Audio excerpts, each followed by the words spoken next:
बोलिए प्रेम से श्री सद्गुरु महाराज की जय।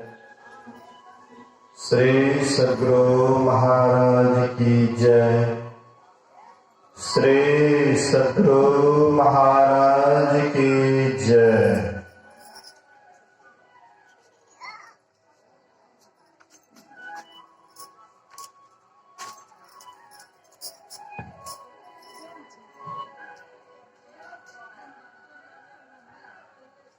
अखंड मंडलाकार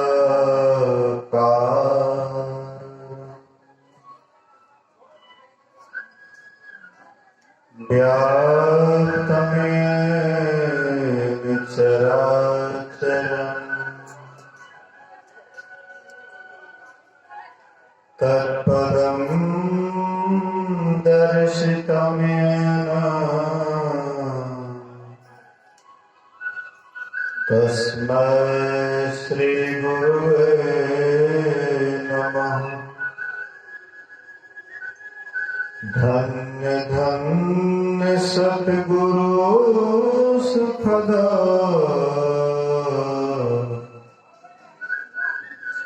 महिमा कहे न जाए।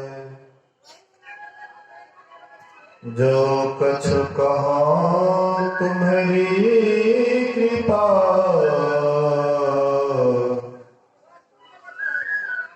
मोते कछु न बसाए।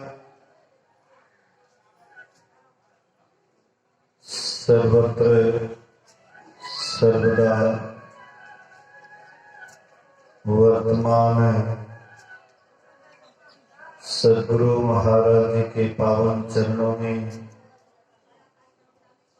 कोटि कोटि नमन। उपस्थित गुरुजन, धर्म प्रेमी सत्संगी बंधुओं, पूजनीय माताओं तथा भक्तिमती बहनों, 2 दिवसीय संतमत सत्संग का आज दूसरा दिन प्रातःकालीन सत्संग में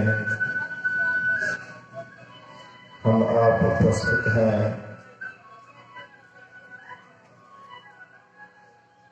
अभी हम लोग भगवान श्री राम और हनुमान जी के संवाद को सुन रहे थे। हालांकि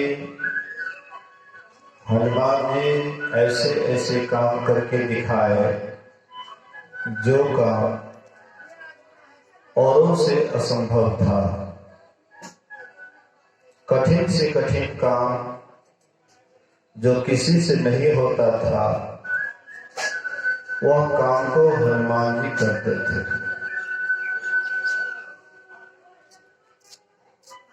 समुद्र पार करना है, 100 योजन का समुद्र है, कोई भी लांघने में समर्थ नहीं था,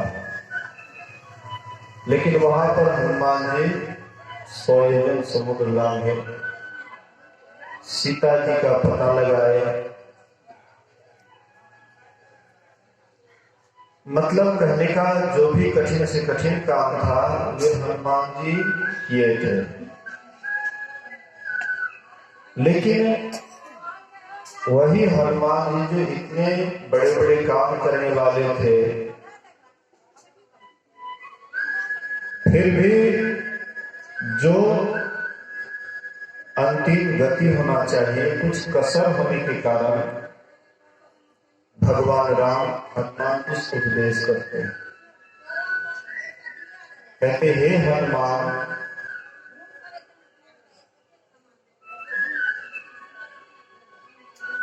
संसार में 4 प्रकार की मुक्ति है। माँ बहनों से अनुरोध है, ये लोग गपशप करने में बहुत आगे रहती है। सत्संग में शांति से बैठना नहीं चाहती है, लेकिन गपशप करती है, डिस्टर्ब कर रही है सत्संग में। चाहिए कि यहाँ आकर के बैठें।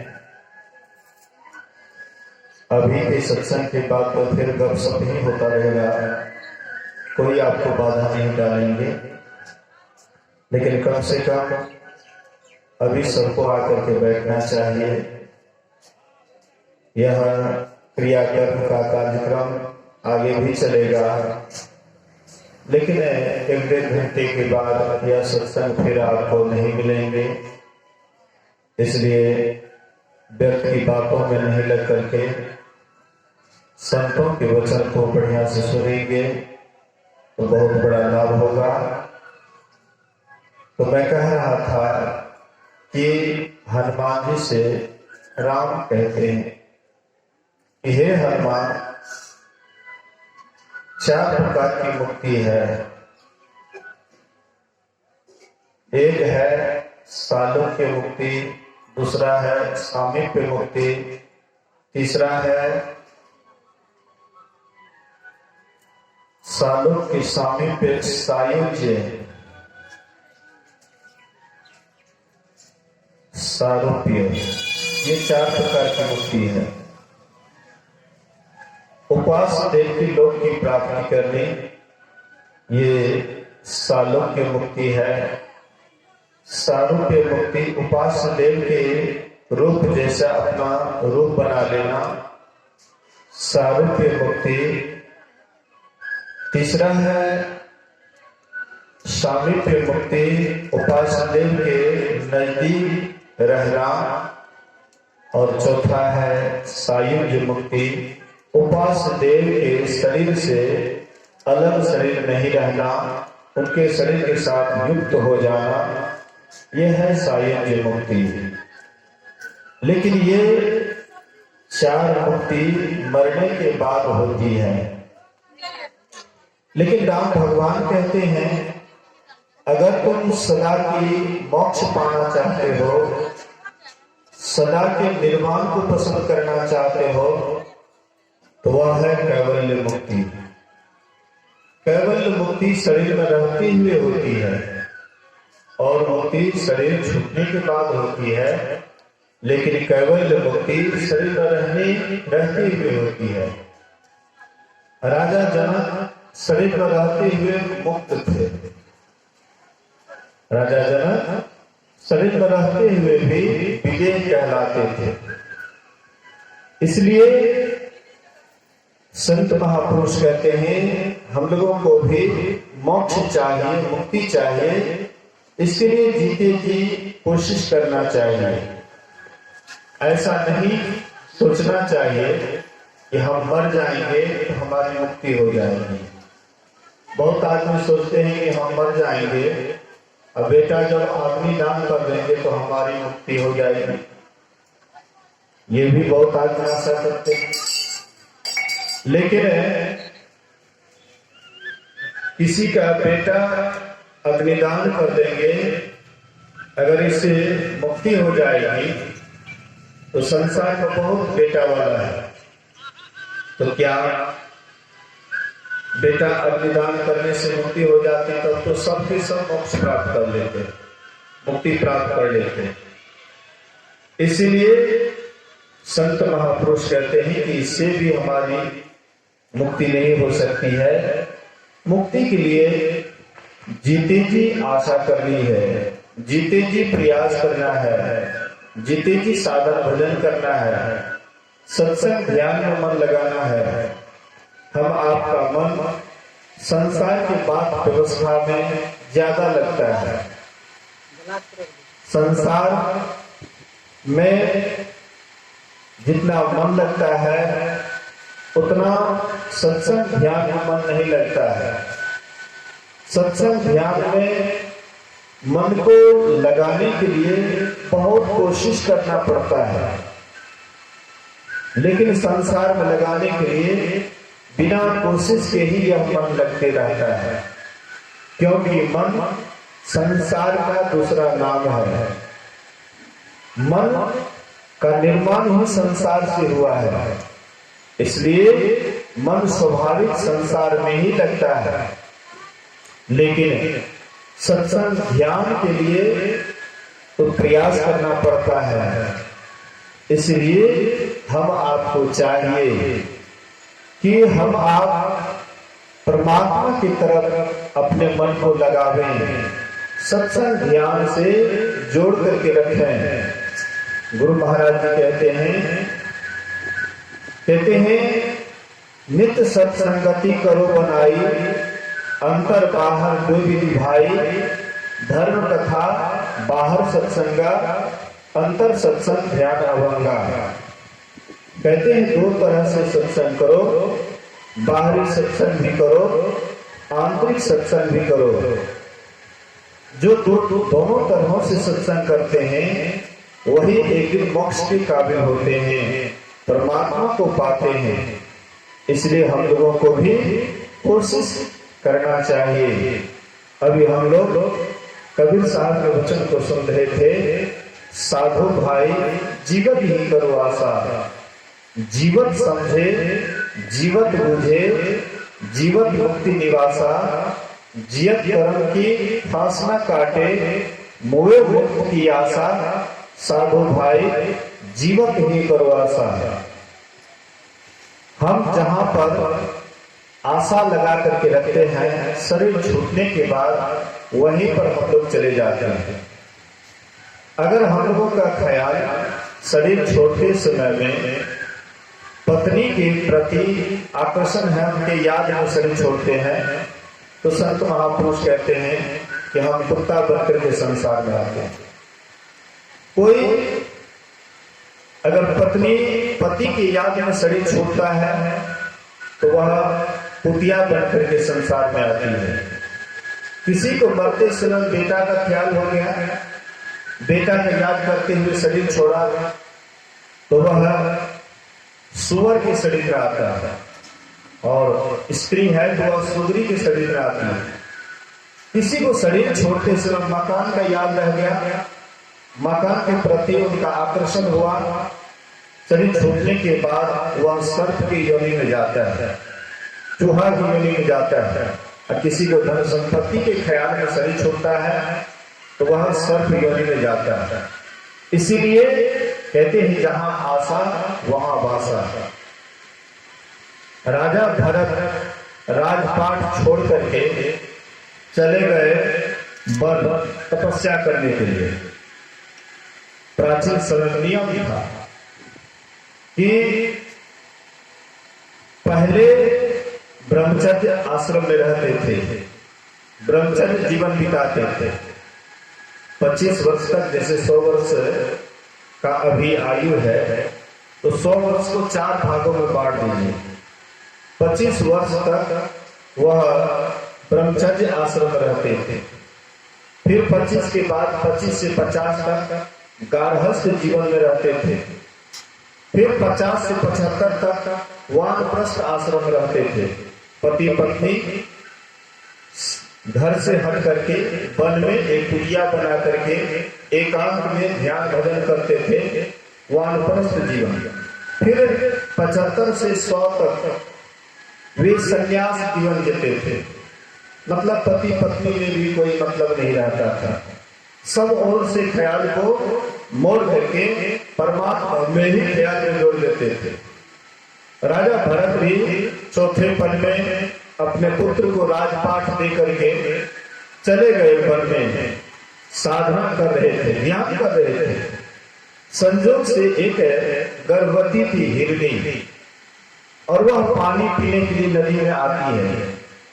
किनारे में पानी पी रही थी। उस समय में सिंह दहाड़ करते हैं, जोर से सिंह दहाड़ते हैं।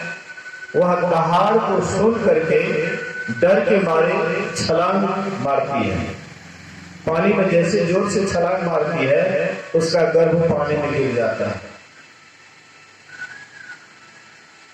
राजा भरत को उनके प्रति होता है, आहा ये बच्चा पानी में मर जाएगा, कितना सुंदर बच्चा है, पानी में मर जाएगा। वह बच्चा को उठा करके लाए अपने कुटिया में और उसका लालन पालन करने लगे। बच्चा बड़ा हो गया, तो उनसे उनको मोह हटा लेना चाहिए।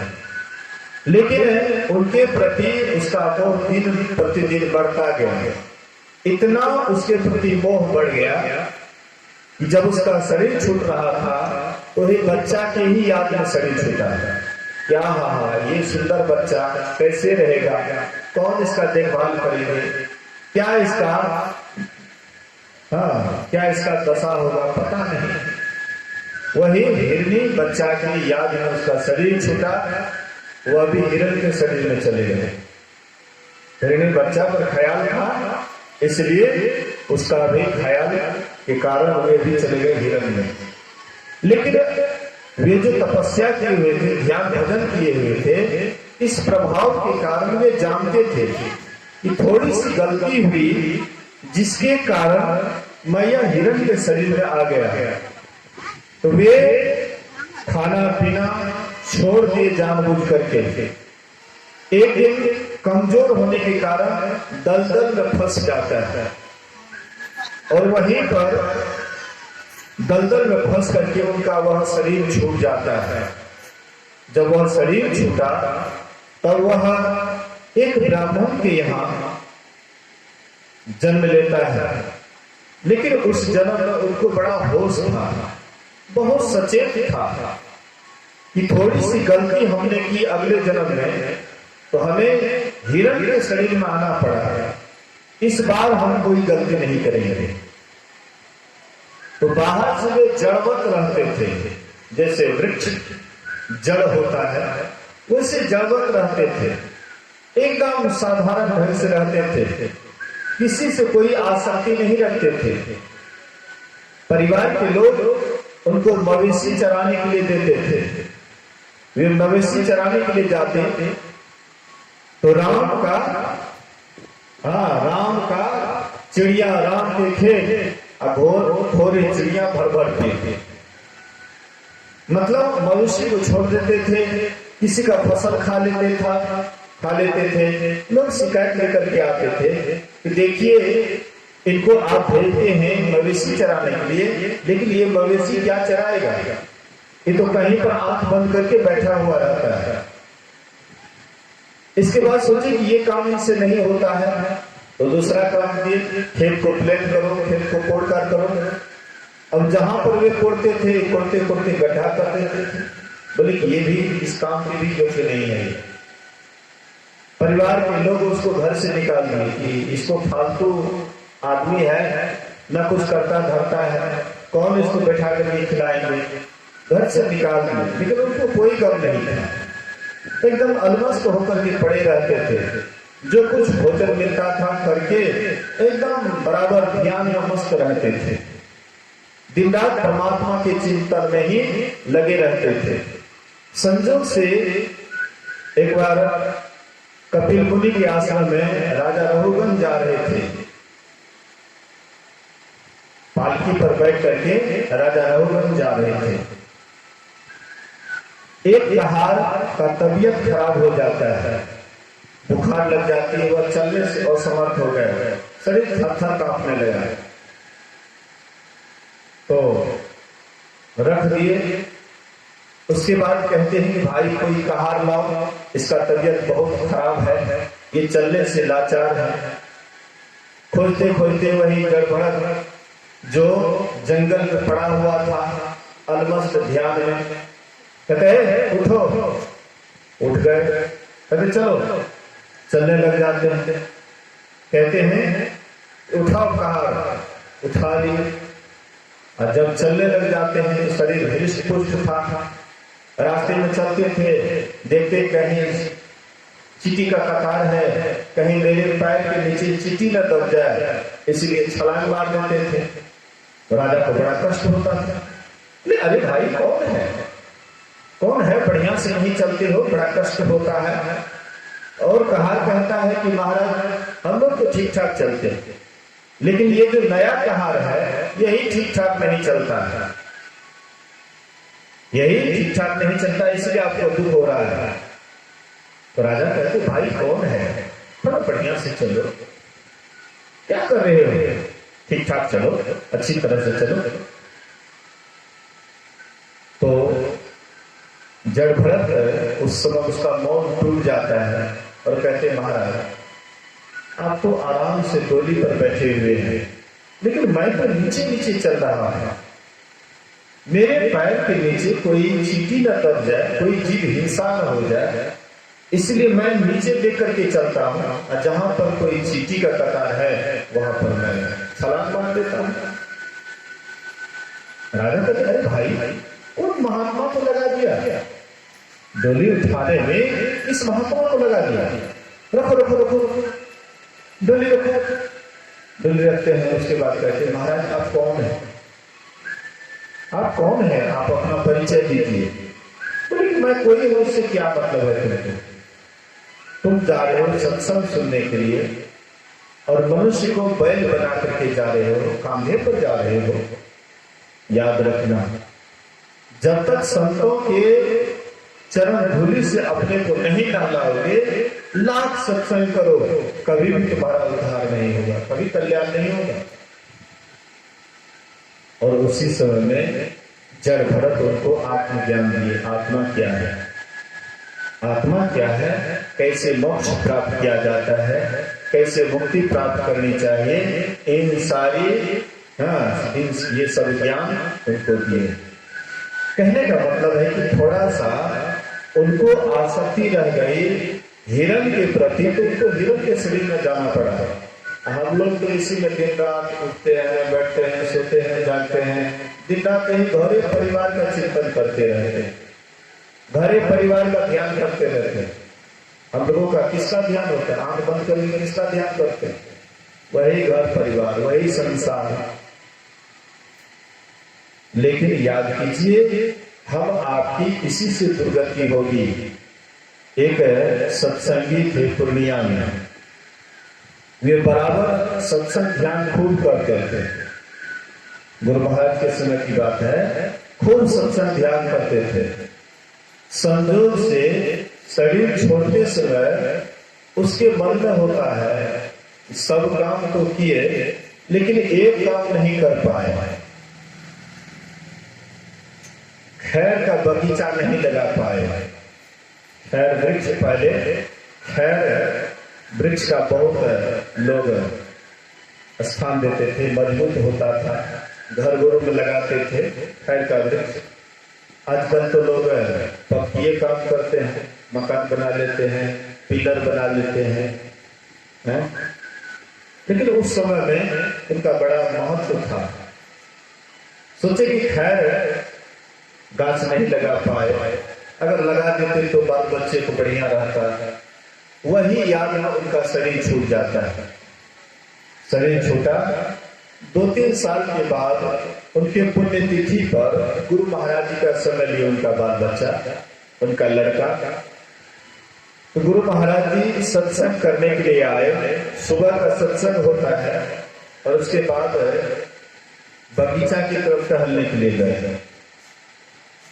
तो एक पतला सा खैर का वृक्ष था, उनको गुरु महाराज जी पकड़ लिए और रोने लग जाते, रोने लग जाते हैं। अब उस परिवार के जितने सदस्य थे सब कोई आए, गुरु महाराज जी क्यों रो रहे हैं, तो हुजूर हमसे क्या गलती हो गई, आप क्यों आंख से आंसू बहा रहे हैं, क्षमा कर दीजिए। गुरु महाराज जी कहते हैं कि गलती तुमसे नहीं हुई, गलती तुम्हारे पिताजी से हो गई। तुम्हारा पिताजी जब शरीर छोड़ रहा था तो खैर वृक्ष का चिंतन करते हुए, खैर वृक्ष का याद करते हुए शरीर छोड़ा, इसलिए यह खैर शरीर में आ गया। यही इनसे गलती हो गई। जीवन भर बड़ा सत्संग ध्यान किए, लेकिन अंतिम में थोड़ी सी गलती होने के कारण ये खैर वाला वृक्ष में आ गया है। लेकिन इसको काटना नहीं, इनको काटना नहीं, ये अपने आयु से जब सूख जाए तब सूखने देना, उसके बाद इसको काटना, लेकिन इसके पहले इसको काटना नहीं। कहने का मतलब देखिए, खैर वृक्ष का चिंतन किए तो खैर वृक्ष में चलेगा।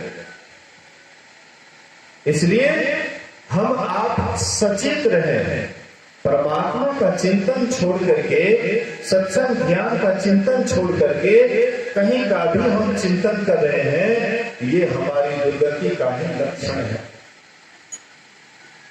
इसलिए हम आपको सदा सावधान रहना चाहिए, सुमिरन ध्यान में अधिक से अधिक मन लगाना चाहिए। संत महापुरुष कैसे इतनी महानता को प्राप्त किए? यही सुमिरन ध्यान करके। इसलिए हम आपको सचेत रहना चाहिए, सावधान रहना चाहिए और बराबर सत्संग ध्यान करते रहना चाहिए। गुरु महाराज जी जब तक रहे सत्संग ध्यान करते रहे, बैठते थे ध्यान पर तो लगातार कितना देर तक ध्यान पर बैठे रहते थे। तो बाघाट आश्रम में, हाँ ये तो बाद में बना, 1960 में गुरु महाराज जी का ये आश्रम पक्की आश्रम बनना शुरू हुआ। पहले तो कच्ची ही था, तार के पत्ता से हाँ छायादार घर था, उसी में गुरु महाराज जी रहते थे। आ जाते थे गुफा में, जब बैठते थे गुफा में ध्यान करने के लिए तो कितना घंटा तक बैठे रहेंगे इसका कोई ठिकाना नहीं। हम लोग तो 1 घंटा बढ़िया से नहीं बैठ पाते, लेकिन गुरु महाराज जी सुबह सुबह जाते थे 7 बजे, उसके बाद कब निकलेंगे इसका कोई ठिकाना नहीं। कभी दोपहर में निकलते, कभी रात में निकलते, कभी रात में भी नहीं निकलते। भंडारी भोजन बना करके तैयार रहते थे कि अब निकलेंगे, अब निकलेंगे। दोपहर वाला भोजन के समय नहीं निकलते, फिर रात का भोजन बना करके रखते, फिर भी नहीं निकलते, अंत में निराश हो जाते। मतलब पूरा लगन के साथ गुरु महाराज जी किए, तब संतत्व को प्राप्त किए। हम आप सोचते हैं कि थोड़ा बहुत हाँ करते हैं, इसी से हमारा कल्याण होगा, लेकिन इससे कल्याण होने वाला नहीं है। इसके लिए लगन के साथ करना पड़ेगा। एक गार्हस्थ्य जीवन में एक महापुरुष संत थे। संत बैरागी वेश में भी होता है और गार्हस्थ आश्रम में भी होता है। वे महापुरुष संत का एक लड़का था जो जवान हो गया था, शादी करने योग्य हो गया। तो वे बच्चों को शिक्षा देने में, विद्यार्थियों को शिक्षा दीक्षा देने में व्यस्त रहते थे, इसलिए कहीं बाहर नहीं जा पाते थे। तो और शिष्यों ने कहा कि गुरुदेव आपका पुत्र अब शादी करने योग्य हो गया है, इसलिए इनकी शादी हो जानी चाहिए।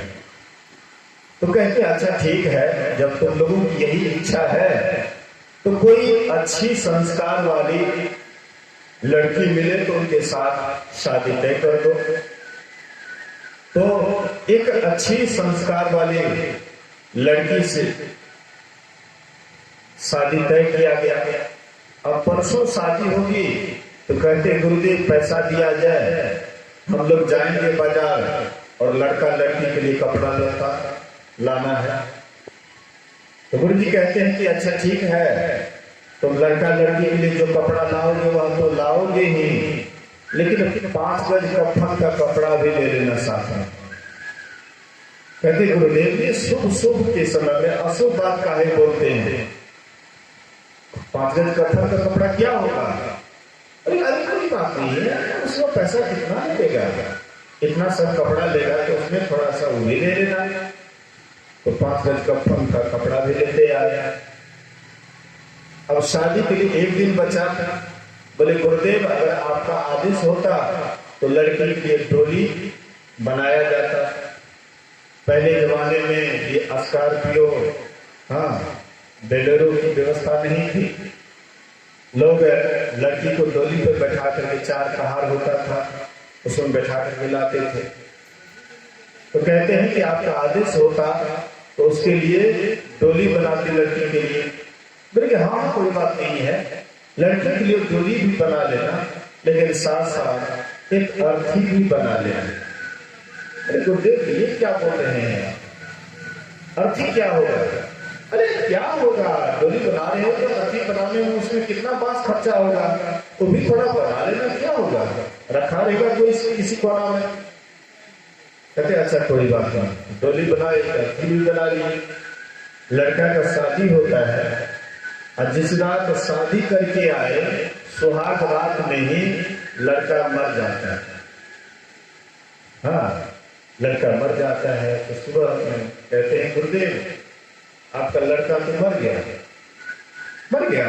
हाँ, अरे कफन तो खरीदते हैं, हाँ, और अर्थी भी बनाया ही है, कुछ करने धरने की जरूरत नहीं है, आराम से दे दो और बस ले जाकर के श्मशान घाट में जला दो। कहते गुरु महाराज जब आप सब कुछ जानते थे पहले से आप कफन का कपड़ा भी मंगा लिए, पहले से आप अर्थी का भी निर्माण करा लिए। जब आप सब कुछ जानते थे वह लड़की को आपने विधवा क्यों बनाया? आपको तो ऐसा नहीं करना चाहिए। वह लड़की को विधवा बना दिया।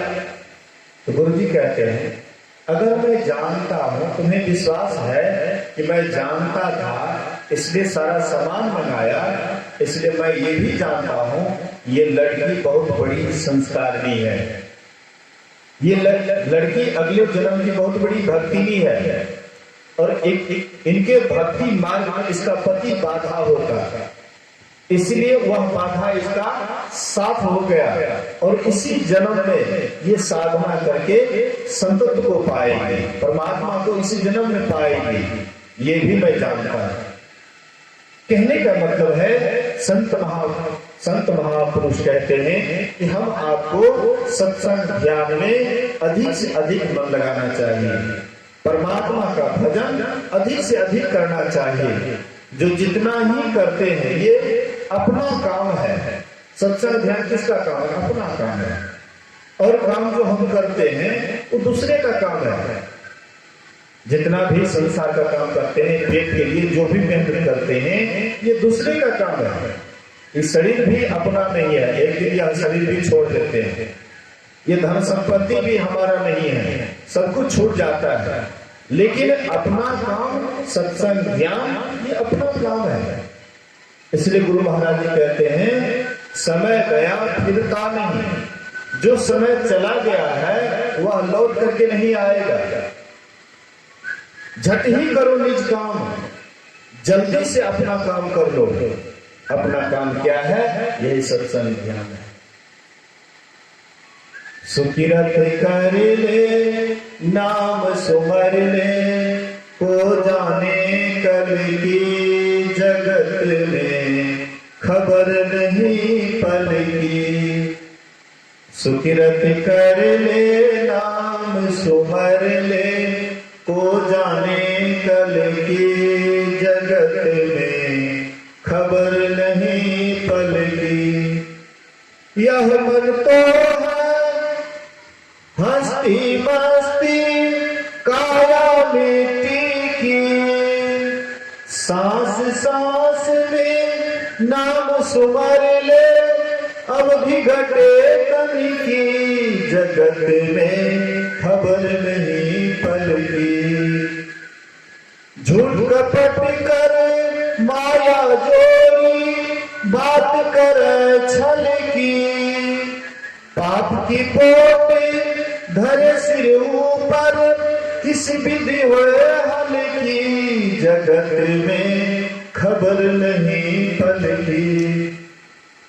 कहते हैं ये शरीर का कोई ठिकाना नहीं है, कब हम आप इस शरीर संसार को छोड़ करके चले जाएंगे इसका कोई पता नहीं है। बोलिए प्रेम से श्री सद्गुरु। कुछ फूल की व्यवस्था करेंगे, फोटो तो रखा ही है, कुछ फूल की व्यवस्था करेंगे, श्रद्धांजलि का कार्यक्रम अभी होगा। बोलिए प्रेम से श्री सद्गुरु महाराज की जय। तो संत कबीर साहब कहते हैं झूठ कपट कर माया जोड़ी, बात करे छल की, पाप की पोट धरे सिर ऊपर, किस विधि होए हल की जगत में खबर नहीं पल की। ये संसार झूठ कपट करके बनाया गया है, छल प्रपंच के द्वारा ये संसार बना हुआ है। हम आपको ये संसार क्या करता है? छल लेता है, अंत में हम जिसके लिए झूठ बोलते हैं, हम जिनके लिए चोरी करते हैं, नशा हिंसा व्यभिचार करते हैं, कोई भी साथ नहीं जाता है। अंत में हम आपको अकेले जाना पड़ता है। इसलिए यह मन तो है हस्ती मस्ती काया मिट्टी की, श्वास श्वास में नाम सुमर ले, अवधि घटे तन की, जगत में खबर नहीं पलती। प्रत्येक श्वास में परमात्मा का सुमरण करना चाहिए, प्रत्येक श्वास में नाम जप करना चाहिए। हम लोग सोचते हैं कि घर द्वार छोड़ेंगे तभी परमात्मा का भजन हो सकता है। करते काम करो विधि नाना, सुरत राखो जहां कृपा निधाना। कहते हैं हाथ से काम कीजिए और सदा परमात्मा का स्मरण कीजिए। अगर ऐसा करते रहेंगे तभी हम आप अपने आप को सुखी बना सकते हैं। एक संत हुए बुल्ला साहब। बुल्ला साहब हलवाही करते थे, गुलाम साहब का हलवाही करते थे, हल चलाते थे, लेकिन परमात्मा का भजन भी करते थे।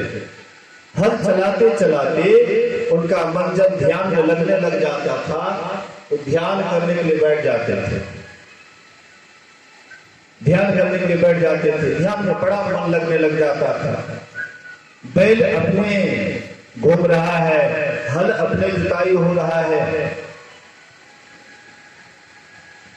ये ऐसे बराबर करते थे।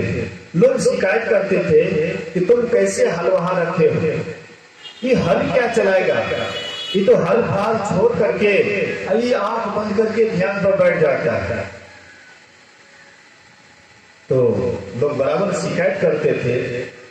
एक दिन गुलाल साहब घोड़े पर सवार होकर के चाबुक लेकर के गए देखने के लिए। देखते हैं कि ये आग पर बैठा हुआ है, बैल अपने आप घूम रहा है, चल रहा है। गुस्सा आ जाता है उसको, ये हल फाल छोड़ करके ये आंख बंद करके बैठ गया है। गुस्सा में आकर के जोर से चाबुक मारते हैं तो देखता है कि दही का मटका फटा हुआ है, दही का मटका फटा हुआ है, दही बिगड़ा हुआ है। तो गुलाम साहब कहते हैं कि अभी तक तुम्हारे हाथ में कुछ नहीं था, तुम आंख बंद करके बैठा हुआ था, लेकिन ये दही बिखरा हुआ कैसे है? बोले कि महाराज मैं अभी गुरु महाराज जी को सब कुछ दे चुका था, अंत में दर्शनियां देने वाले थे, दही देने वाले थे, लेकिन तुम चाबुक चला दिया, इसलिए सारा दही बिखर गया नीचे में। मानसिक पूजा करते थे, मन से पूजा करते थे। तो देखिए कहने का मतलब है संत महात्मा अंदर से पूजा करते हैं। हम लोग तो दिखाने के लिए पूजा करते हैं, लेकिन वे अंदर से पूजा करते हैं। तो गृहस्थ जीवन में रह करके भी ऐसे बहुत महापुरुष हुए जो कि गृहस्थ आश्रम में रह करके भी महानता को प्राप्त किए। इसलिए हम आपको भी सब काम करते हुए सुमरन ध्यान को नहीं छोड़ना चाहिए। जब हम लोगों का नींद टूटे उस समय में हाथ मुंह धो करके ध्यान पर बैठ जाना चाहिए। और जब स्नान करते हैं तब भी ध्यान करना चाहिए। जब सांझ बाती देने का समय होता है उस समय में भी करना चाहिए। हम लोग सब काम करते हैं लेकिन इसी काम को भूल जाते हैं, जिससे हमारा कल्याण होगा उसी को हम भूल जाते हैं, और जिससे हमारा कल्याण होगा उसी में हम दिन रात लिप्त रहते हैं। इसलिए हम सबों को परमात्मा का सुमरन ध्यान बराबर करते रहना चाहिए, सत्संग ध्यान बराबर करते रहना चाहिए। सत्संग ध्यान जितना हम आप करेंगे, सत्संग ध्यान से जितना हम आपका मन लगेगा, उतना ही हम आप कल्याण की ओर जाएंगे।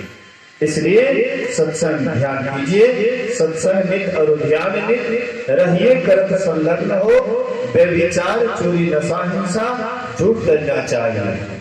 गुरु महाराज जी कहते हैं सत्संग रोज रोज करो, ध्यान रोज रोज करो, अब 5 पाप से अपने को हरदम बचा करके रखो। लोग सोचते हैं कि पाप भी करें और भगवान का ध्यान भी करेंगे तो पाप से छुट्टी मिल जाएगी।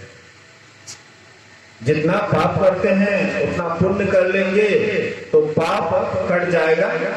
लेकिन यहाँ पर ये हिसाब नहीं है, 2/2 बराबर 0। पाप करेंगे उसका फल आपको अलग मिलेगा, पुण्य करेंगे उसका फल आपको अलग मिलेगा। इसीलिए युधिष्ठिर जी महाराज वे बहुत बड़े पुण्यात्मा थे, बहुत बड़े पुण्य किए थे, लेकिन एक छोटी सी झूठ बोलने के कारण उनको नरक यात्रा करना पड़ा।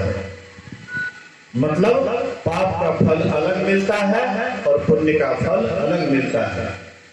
इसलिए हम आपको ध्यान करना चाहिए। ध्यान बिंदुपनिषद में है, यदि शैल समम पापम विस्तीर्णम बहुयोजनम भिद्यते ध्यान योगेन नान्यो भेदः कदाचन। कई योजन तक पहाड़ के समान यदि पाप राशि हो तो वह ध्यान योग से नष्ट हो जाता है। इसके समान पापों का नाश करने वाला आज तक कभी कुछ नहीं हुआ है। हम आप कहीं भी नहीं सुने होंगे कि और काम करने से पाप का नाश होता है। हम आप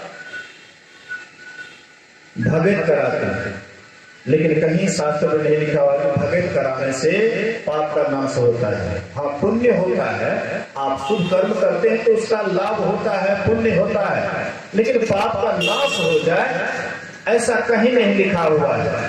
लेकिन ध्यान करने से पाप का क्षय हो जाता है। रत्नाकर बहुत बड़े डाकू थे। उल्टा नाम जपत जग जाना, वाल्मीकि भय ब्रह्म समाना। रत्नाकर बहुत बड़ा डाकू था, इतना बड़ा डाकू था कि उस रास्ते से कोई भी जाते थे उसको मार करके, ब्राह्मण होता था उसका जनेऊ रख लेते थे। सुनते हैं कि 7 गाड़ी जनेऊ हुआ था, इतने आदमी को मारे थे, 7 गाड़ी जनेऊ हुआ था। बहुत बड़े पापी था। उसी रास्ते से नारद बाबा जा रहे थे।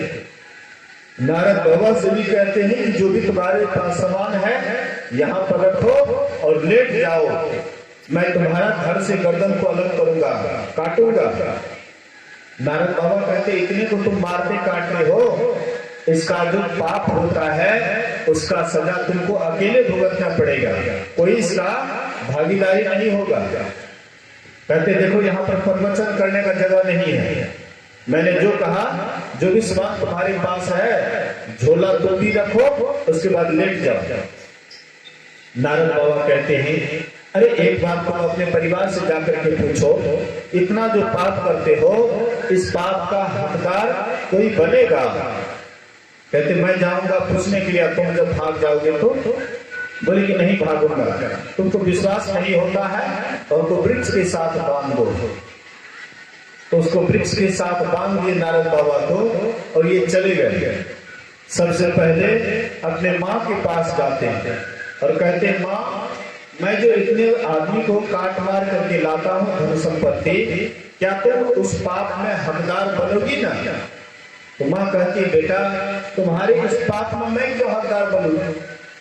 बेटा जब तुम गर्भ में था तो उठते बैठते मैंने कष्ट को सहा, जब तुम छोटा था मैं अपना दूध पिला करके तुमको पाला पोसा, जहां से हुआ खिलाया पिलाया, लेकिन अब तुम बड़ा हुआ है, अब तुम जहां से लाए जैसे लाए इससे हमको क्या मतलब? हमको केवल खाने से मतलब है।